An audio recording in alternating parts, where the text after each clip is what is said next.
A few weeks after we got this bike, OCC, Orange County Choppers, had a big liquidation auction and sold off everything from their shop. I learned this about a week after it happened. I think it's finally safe to say the chopper scene is dead. In the peak of the chopper scene in the early 2000s, everyone was getting in on making custom choppers. The NADA book, instead of having like 47 names of motorcycle manufacturers, they had to increase it to over 300 names of all these different little small independent custom chopper companies with names like All American Choppers, Apollo Choppers, American Motor Corporation, Anarchy Motorcycles, Backwood Choppers, Big Bear Choppers, and of course my favorite of all, Death Row Motorcycles. The choppers were the motorcycle comparison of the hot rod. They came in all different styles and flavors, but all of them were completely custom, unique to that owner, which could have as little custom as a custom paint job or a lot of custom stuff like this motorcycle here that's trying to eat little children and small animals. The idea of a one-of-one motorcycle was appealing to a lot of people, and they also thought, hey, this could be a good investment. Now, I guess it's possible that the popularity of choppers might come back and the values are going to start going up again. Yamaha did, in fact, make their own chopper-ish type of motorcycle. It came a little bit too late. It came out in 2006, and that was the Yamaha Raider. The big difference between the Yamaha Raider and a normal chopper was all the styling was not as aggressive, and the Yamaha Raider was also a really fun bike to ride and was comfortable, and you could take it on trips, and it was actually a functioning motorcycle. And that's part of the reason why I don't think the chopper is ever going to come back, because the functionality just wasn't there. Yeah, of course, it's a beautiful, good-looking bike, but just uncomfortable. You couldn't really ride them that long, and it wasn't a fun bike to ride. And anyone that says it was, they're probably lying to you. Now, this is my Orange County chopper bike named Corporal Punishment. It was actually from the TV show. Season 3, episode 5, I think. And it is the worst motorcycle I have ever ridden in my entire life. And when it was brand new, it was valued at $80,000, which is gonna blow your mind away. And when I bought it, 15 years later, I paid $8,000 for it. So that's a pretty good way to lose $70,000 in 15 years. And when I got my super custom bike, it had a couple surprises. One surprise that really kind of blew my mind away. For starters, the bike has no gauges. It's got no odometer, no tripometer, no neutral safety switch, no speedometer. It doesn't tell you anything about the bike, which means this bike will forever be branded as True Mileage Unknown, or TMU, the worst of all brandings. But I guess no one cares because it's a chopper and people know no one's putting that many miles on it. You can only do so many miles before your back just gives out. The other fun surprise about this bike is a complete lack of a suspension. Now, you might look in there and be like, oh, there's got to be a shock or a spring hidden in there, like a soft tail. No, this is what they call a rigid, and there's no shock, there's no spring. Now, you would also think, oh, they must have put some type of spring inside the seat. There's no spring in here either. It's just this, and this is not even pad. This is just like leather. So every time you hit a bump, it is brutally painful. Now, there are some motorcycles out there that might have no suspension, but really cushy, soft tires. Not this. That's the next thing I want to talk about. This thing has a giant, humongous 240 back tire, which would make sense if it wasn't for the biggest surprise of all, which is this. Now, everyone kind of understands that you're going to give up a lot. You're going to give up comfort and reliability and all these things, but what you get back in return is fast and loud. This is loud. It's just not fast. And it's not fast because instead of putting a big giant motor in here like they should have, because it's a chopper, they put a stock 80-inch Harley-Davidson Evo motor in this thing. We actually had it on the dyno, and it pushed out 62 horsepower, which you could buy a dirt bike with more than 62 horsepower. But here's the thing. Was the chopper just a ridiculous fad of a really cool but uncomfortable, unrideable motorcycle? Or was it the one last thing that was protecting us from this, politically correct, everyone gets a trophy, don't let your kids get hurt or get dirty, you know what I mean, type of society? Life is too short for you to be spending all your time making sure that you're safe and comfortable. Maybe the chopper was protecting us from that. Let's go take it for a test drive and see what it's like. All right, guys, let's start this bike ride with a words of wisdom. Romans 12:10. Love each other with genuine affection and take delight in honoring each other. Amen. Let's put on my awesome, very rare, only 99 pairs of these left. Ever are made in existence, as far as I know. 508 Sedonas. Yeah. I love how when you put the kickstand down, you have to reach down here because you can't grab with your foot. Let's turn the fuel on. Fuel on. This is let's put the choke on.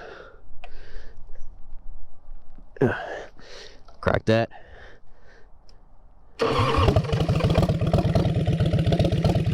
All right.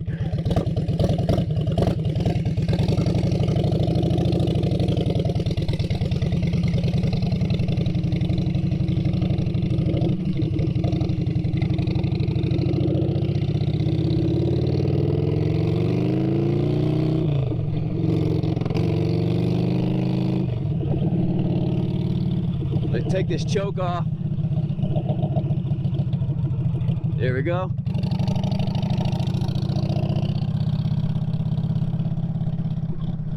So it's kind of a big problem, but the seat is way too slippery.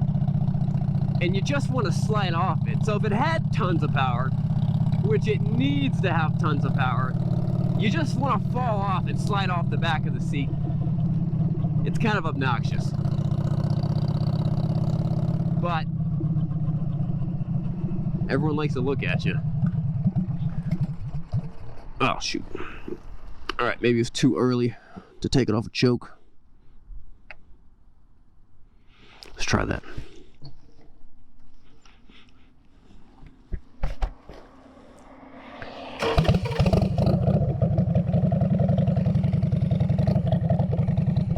You know, a lot of these common things and these common creature comforts that we take for granted with regular motorcycles that have been on motorcycles for the past 50 or 60 years, such as neutral lights, you don't have in a bike like this.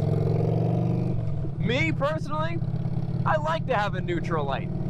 I like to know when I'm in neutral.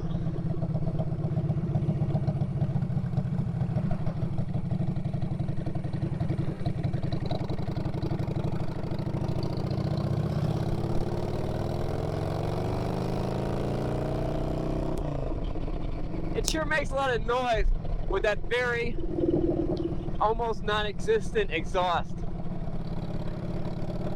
I just wish it would back it up a little bit more, you know?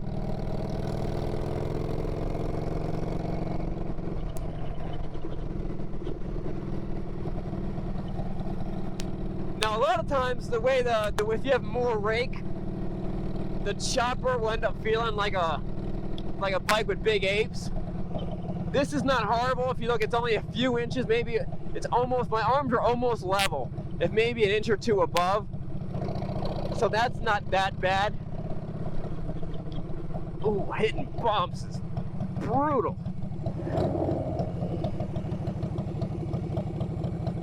It's, oh man, and the front brakes are so tough. Like I'm using all I got with my front fingers just to barely stop the thing. And then when you go to grab some rear brake, it just locks up.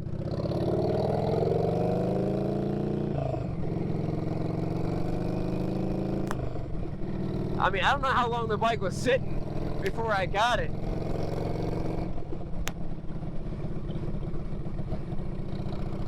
But the way it sits, it's not the easiest bike to ride. And I'm not sure if there's too much I can do to make it any better. Let's jump on the highway. Maybe that'll make it feel better.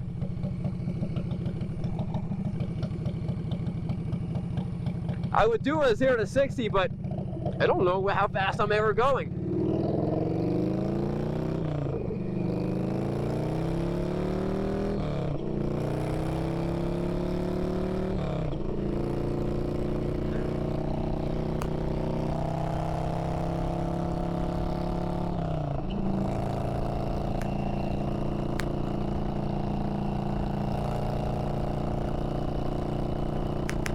Now it does have a nice long wheelbase, like possibly the longest wheelbase motorcycle of anything I've ever ridden, maybe with one exception.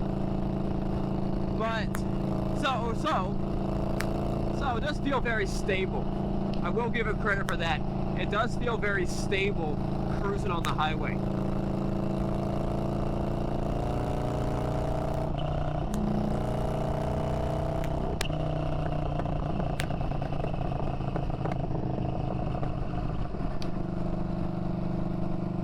Now, to give you some perspective, if I was riding my Road King or my Ultra Classic or something like that, I'd be right here. This is comfortable. This, I'm leaning very far forward. Yep. Not the most fun bike to ride.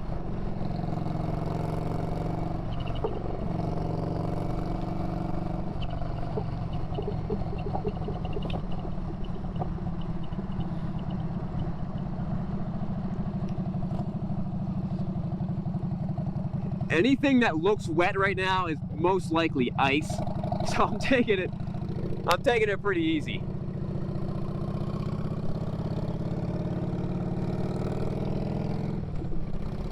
Alright guys, that wraps up this test drive of this Orange County chopper. Check out the Bikes and Beards YouTube channel to see what we're going to do with this thing next. We got some big plans for it. You might like it, you might hate it. We'll see you guys next time. Remember, it's not what you're riding, but where you're going. And check out this next video. I think you might like it. We'll see you guys later.